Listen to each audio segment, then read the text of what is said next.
بسم اللہ الرحمن الرحیم۔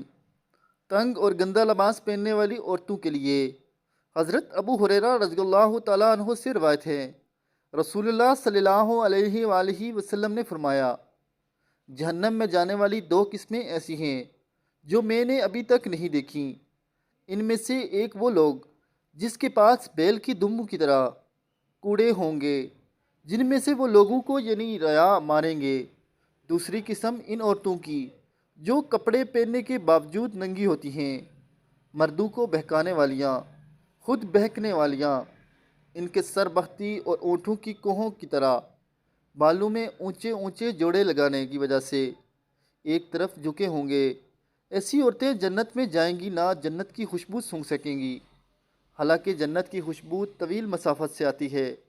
دعا ہے اللہ پاک ہمیں ان کاموں سے محفوظ رکھے اور اس حدیث پاک پہ عمل کرنے کی توفیق دے، آمین۔